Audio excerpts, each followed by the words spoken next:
वस्त्र नीर अरु अन्न धर्म का दान आप देने वारे।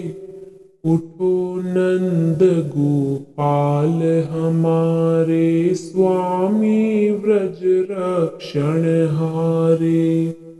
ललित लता के पल्लव की समकुल दीपा श्री व्रज रानी। दयावती स्वामिनी हमारी, जगो मातु सुन कर बानी। विना ठौर रोके नभ अंतर, बढ़ कर क्रांत किए हैं लोग। हे अनेद्र बस निद्रा तजिए, प्रमुदित है अब को। शुद्ध स्वर्ण समभूषित श्रीपद, उनके सह अब मत सोवो। उठिए सो श्रीमत बलदाऊ, अब हम पर प्रसन्न होवो।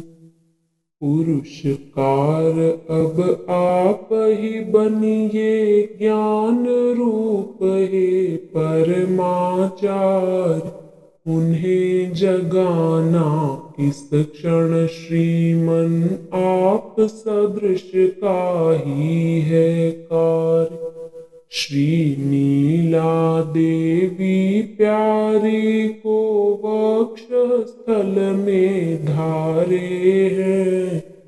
हे जानू जी अब ये ही मन के छंद हमारे हैं।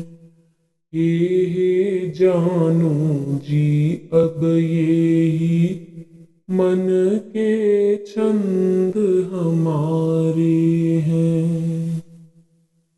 इस पद में गोपियां भगवान श्री कृष्ण और उनके परिवार के प्रति अपने प्रेम और भक्ति को प्रकट करती हैं।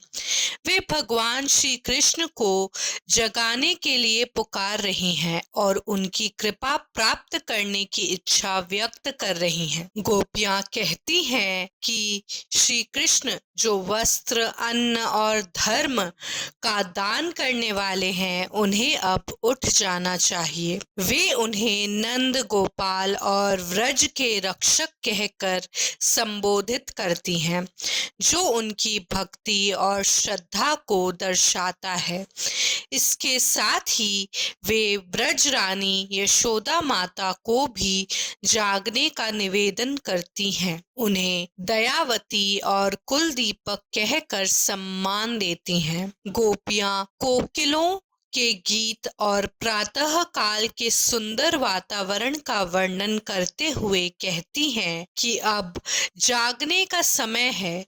वे कहती हैं कि श्री कृष्ण और बलराम जैसे महान पुरुष, जिनके चरण स्वर्ण के समान शुद्ध और पवित्र हैं, अब और न सोएं। इसके बाद गोपियां बलराम जी को संबोधित करती हैं और कहती हैं कि उन्हें अब जागकर श्री कृष्ण को जगाना चाहिए। वे बलराम जी को ज्ञान रूप और परम आचार्य कहती हैं और यह मानती हैं कि केवल उनके समान कोई ही यह कार्य कर सकता है। गोपियां यह भी कहती हैं कि श्री कृष्ण के वक्षस्थल पर निवास करने वाली नीला देवी स्वयं उनकी शोभा बढ़ा रही है। अंत में गोपियां अपनी भक्ति और समर्पण को व्यक्त करती है और कहती हैं कि यह सब उनके मन के छंद हैं, जो उनके आराध्य के प्रति उनकी गहन भक्ति और प्रेम को प्रकट करते हैं।